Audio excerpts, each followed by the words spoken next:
Nandita ma'am, do you have any knowledge how we can cope with piracy in the internet systems? Definitely, Rajesh. The very first steps we should take to avoid any intruders from pilfering any data from our personal systems is to check that our private data is not invaded. How can we do that, ma'am? To do exactly that, you will need to know what the threats are to the Internet Explorer. What could the threats be, ma'am? Then let me tell you about the various threats that may harm your personal system. To know the very basics, let's start with cyber attacks. Cyber attackers work untiringly to take advantages of the weaknesses of the network. To attack the network, they create new malicious programs, which are intently designed to disrupt the normal functioning of the Internet. These attacks are an attempt to destroy, steal, disable, alter, expose, or gain unauthorized access to an asset or use of it without permission. This form of attacks create a threat to the Internet, which is then exposed to the danger of vulnerability.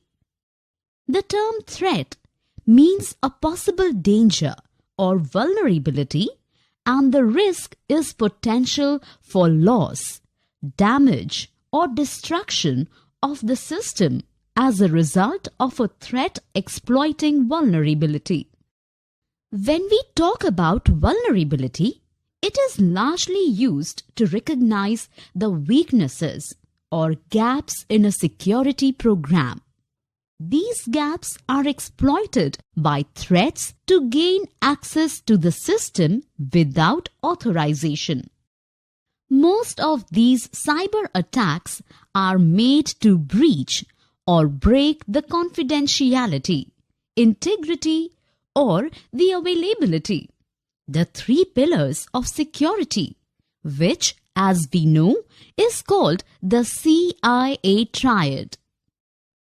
For this reason, it has become very important for us to know a few key terms and their meaning that is relevant to cybersecurity. Nandita ma'am, why do these cyber attackers try to penetrate the network for malicious activities? They do these activities in the hope of making some monetary profits. Oh, how can we avoid the threats then? To know exactly that, we need to know the various ways by which the intruders can penetrate our systems. Let me tell you about some of the ways for which you need to be cautious. First, let's talk about the threats we can get through emails.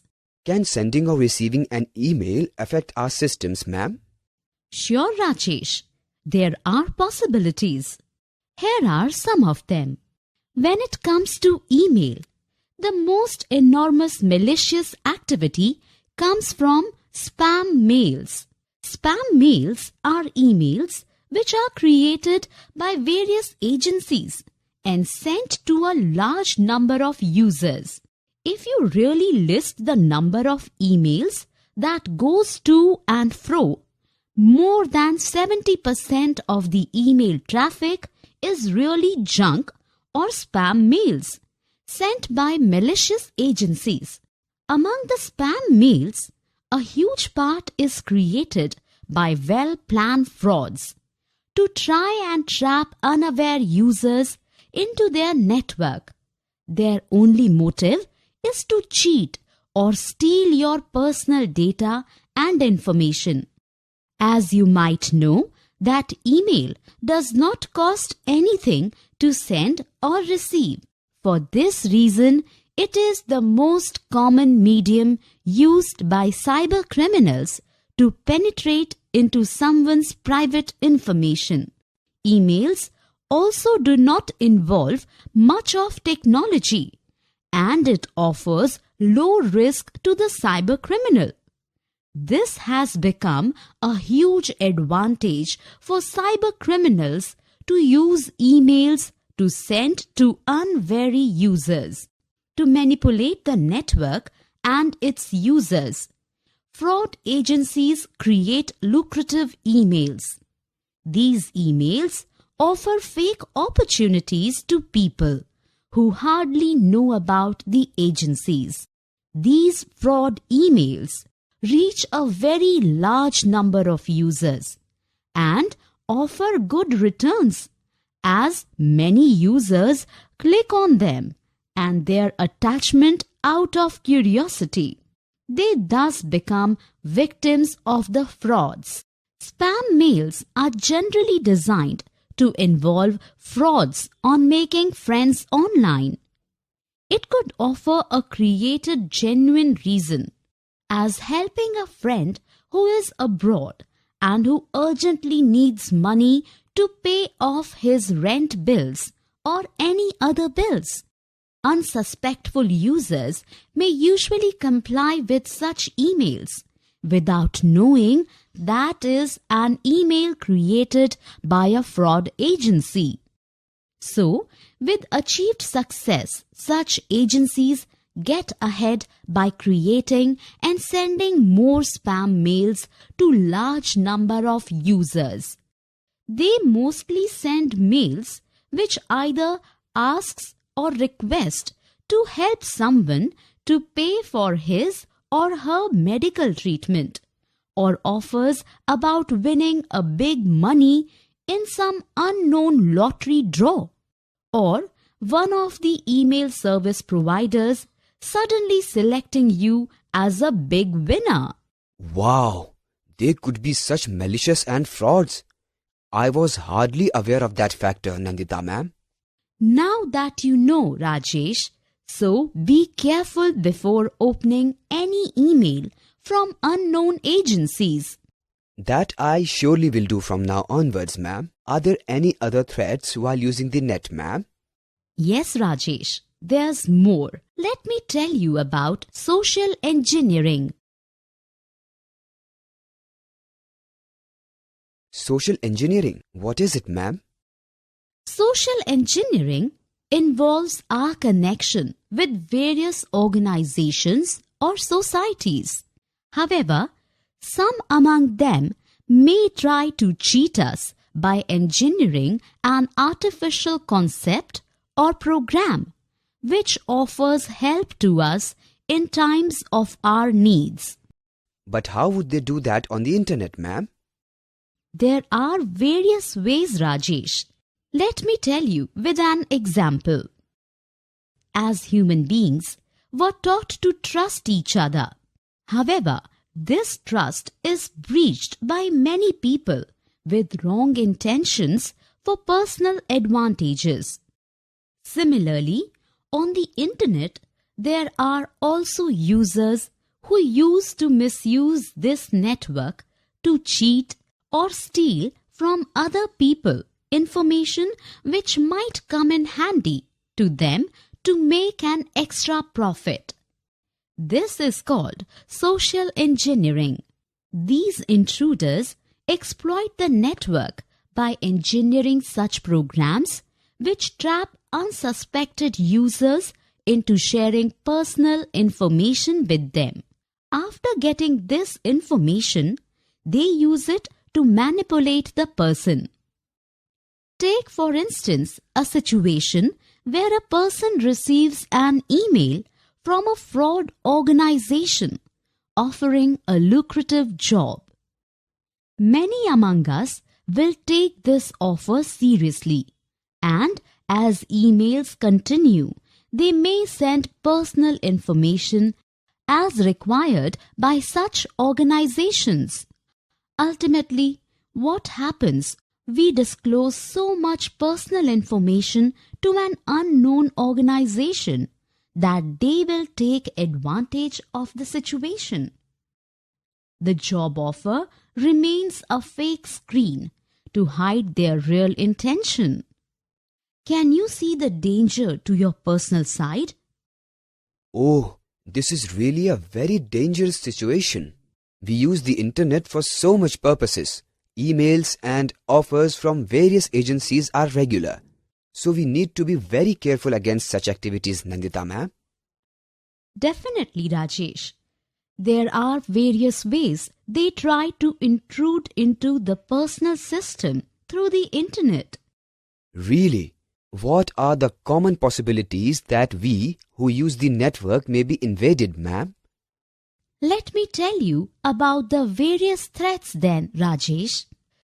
Social engineering can be best defined as an act of deceiving someone to manipulate him or her into disclosing information which is confidential or personal and then using it for fraud. Besides spam mails, how do they do it, ma'am? Well, there are many other ways too when it comes to the internet. Let me explain them to you one by one. Among the most common other possibilities, social engineering involves phishing, whaling, baiting, and pretexting emails. These are the most common forms of programs used by intruders to invade into personal systems of ordinary users. Phishing, whaling, baiting and pretexting emails. What are these, Nandita ma'am? Well, let me explain all of these precautions to you one by one. The very first is phishing email. This is one of the most common social engineering techniques by which an intruder can harm your system. What exactly is phishing, ma'am? Phishing emails are emails which attempt to get sensitive information such as usernames, passwords, and credit card details, which itself lead to pilferage of money from your account. These phishing emails are sent by malicious parties who disguise themselves as someone you might trust. For example, you may receive a mail which declares as you as the winner of a certain lottery from a certain agency. An unsuspecting user may click on this phishing mail to check what he or she has won. As soon as they open the email, these agencies will send a program to access your system to steal valuable information. This is a very common way by which people get trapped in such tactics. Oh, this is very dangerous, Nandita ma'am. But one thing I can't understand is why is it called phishing? Well, the word fish is pronounced just like fish. The phishing email perhaps uses the similarity of a fisherman throwing a hook in the water with bait attached to it and hoping that a fish will bite it and get hooked.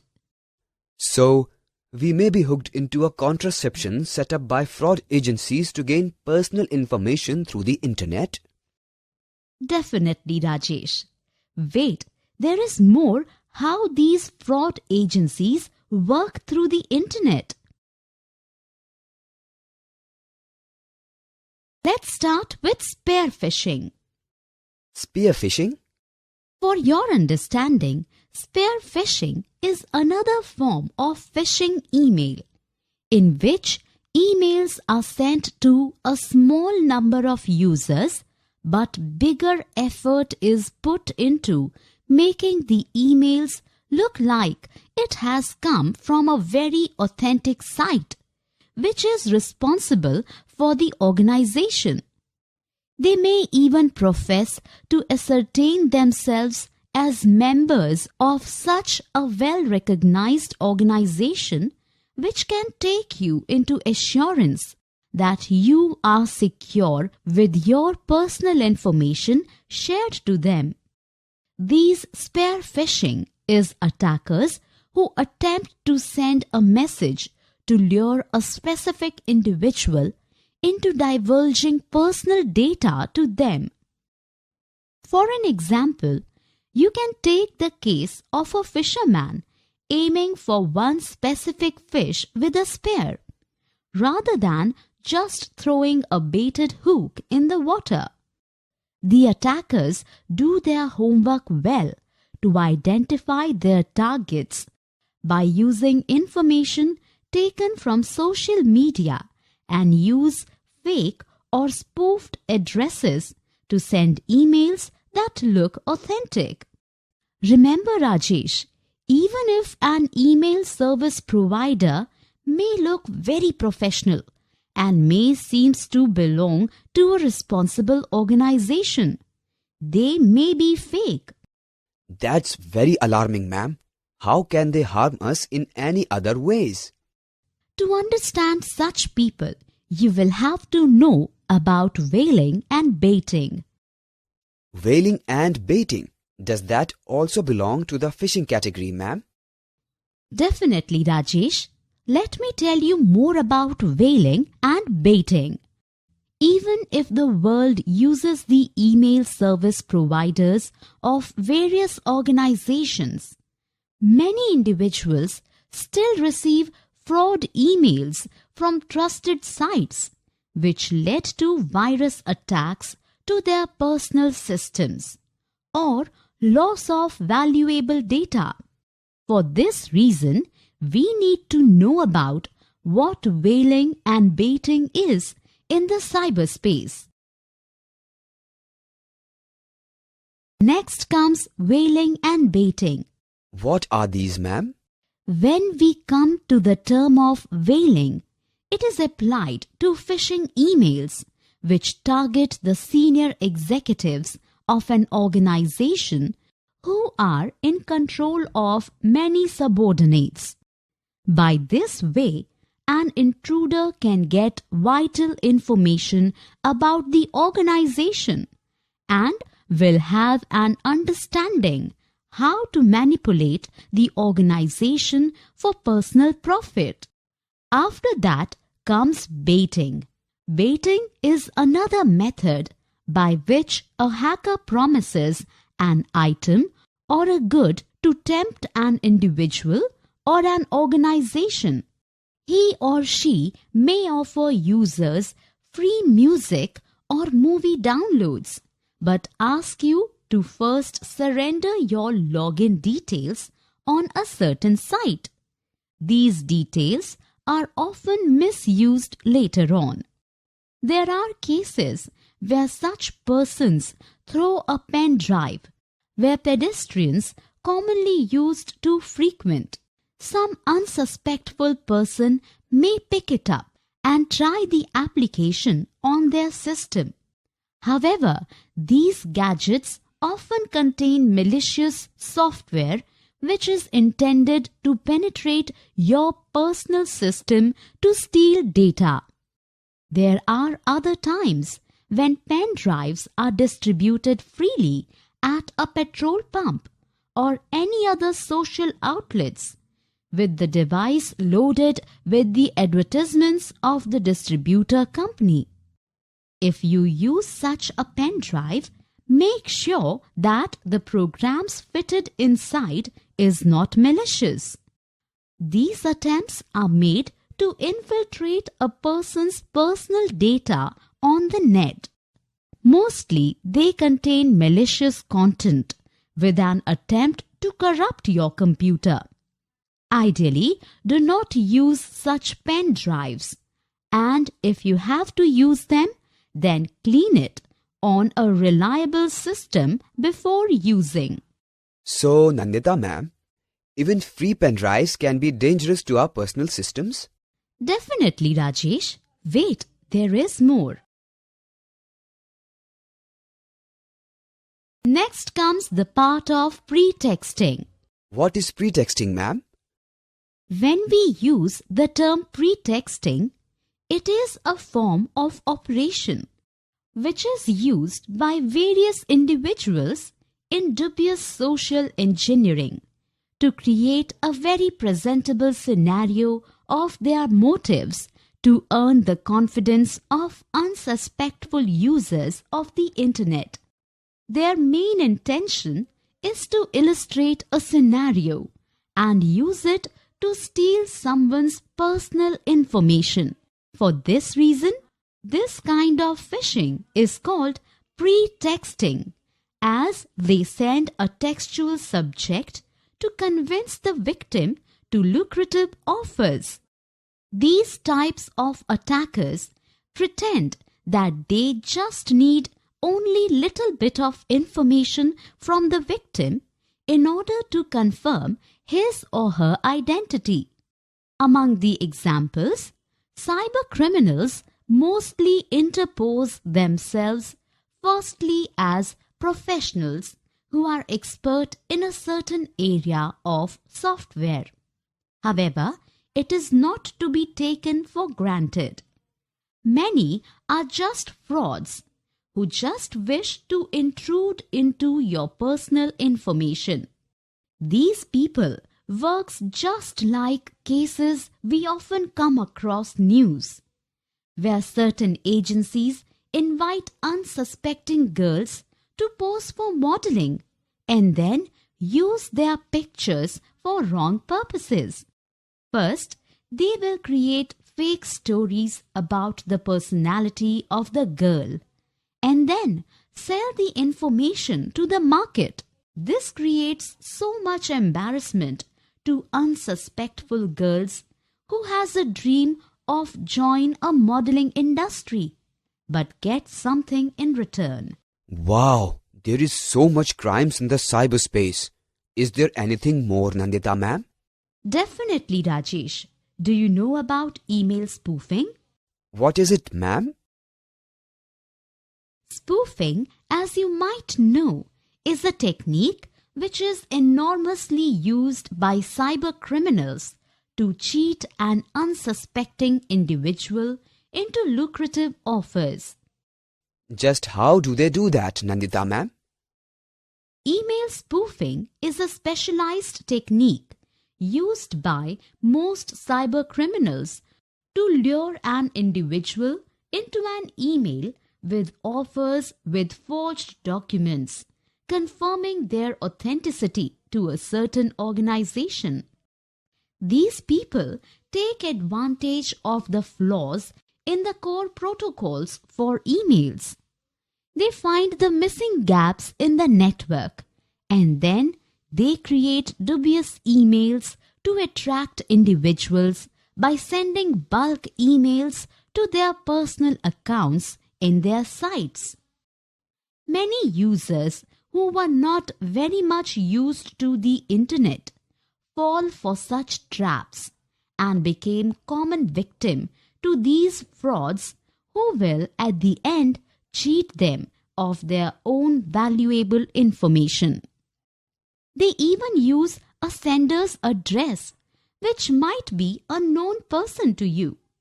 However, the offers they offer may be far beyond the intention of your known addresses.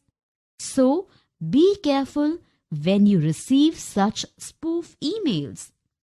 This is very diabolic that some people can be so intentional to intrude into an unsuspectful person's personal details, Nandita ma'am. Well, Rajesh, these are just a part of the tirade. There are others too. What about malicious codes and malware threats? Malicious codes and malware threats? What are these, ma'am? After knowing all these threats, you will also have to know about these threats too, to protect your personal information.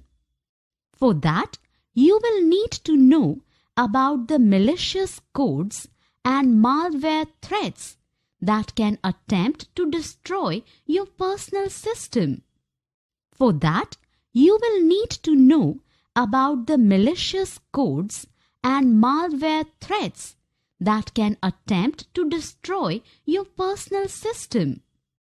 By the term malicious, we mean that someone is out there to harm another person by any way. Similarly, when it comes to the internet, malwares are created by certain individuals to disrupt systems or damage it as a whole.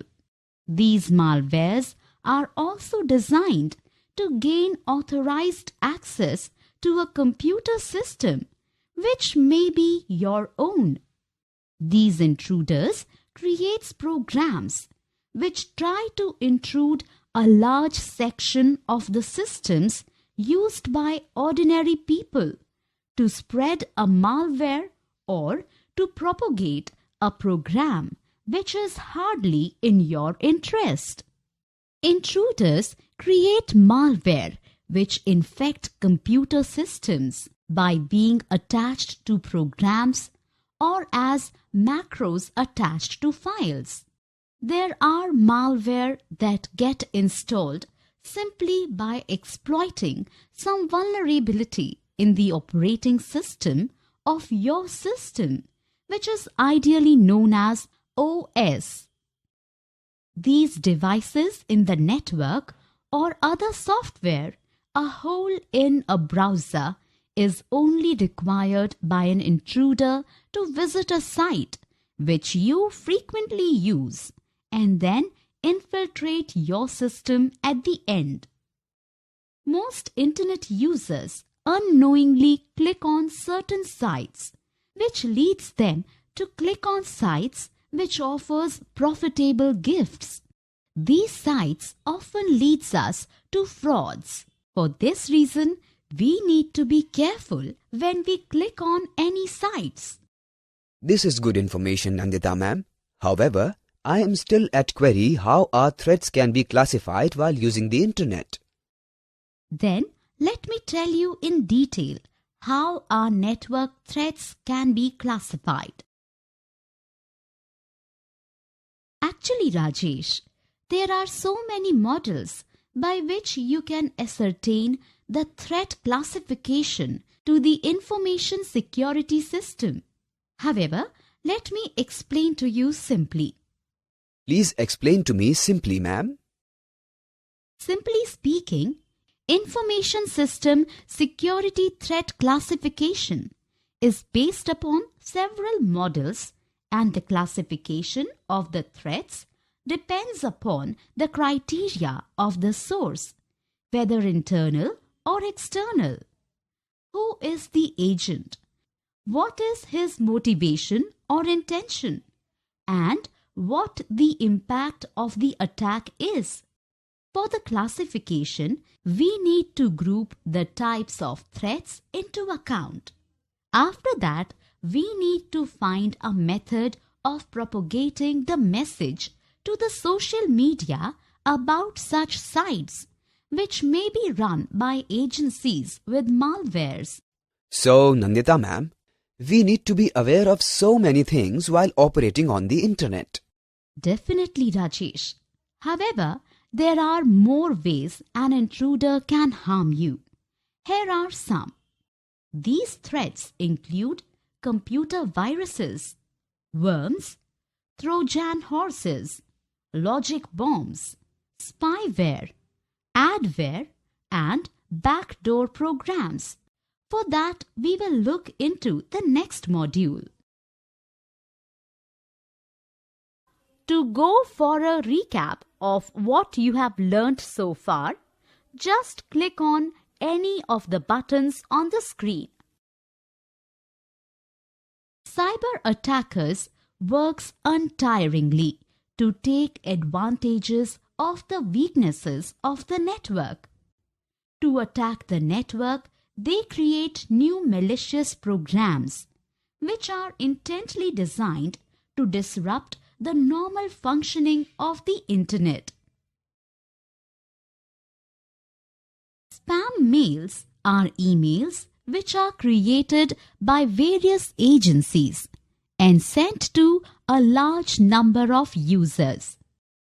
Among the spam mails, a huge part is created by well-planned frauds to try and trap unaware users into their network. Their only motive is to cheat or steal your personal data and information. On the internet, there are users who use to misuse the network to cheat or steal from other people information which might come in handy to them to make an extra profit. This is social engineering. These intruders exploit the network by engineering such programs which traps unsuspected users into sharing personal information with them. After getting this information, they use it to manipulate the person. Phishing emails are emails which attempt to get sensitive information such as usernames, passwords, and credit card details, which itself lead to pilferage of money from your account.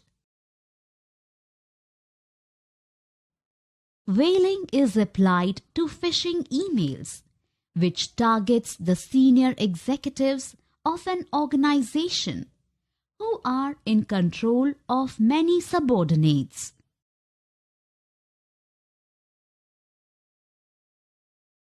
Spear phishing is another form of phishing email in which emails are sent to a small number of users, but bigger effort is put into making the emails look like it has come from a very authentic site, which is responsible for the organization. They may even profess to ascertain themselves as members of such a well-recognized organization, which can take you into assurance that you are secure with your personal information shared to them.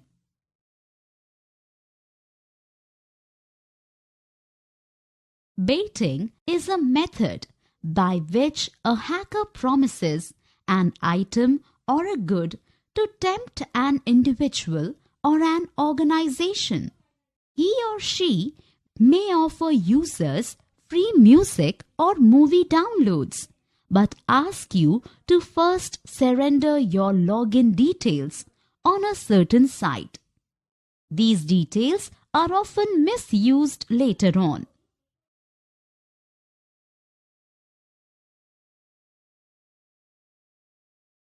Pretexting is a form of operation which is used by various individuals in dubious social engineering to create a very presentable scenario of their motives to earn the confidence of unsuspectful users of the internet.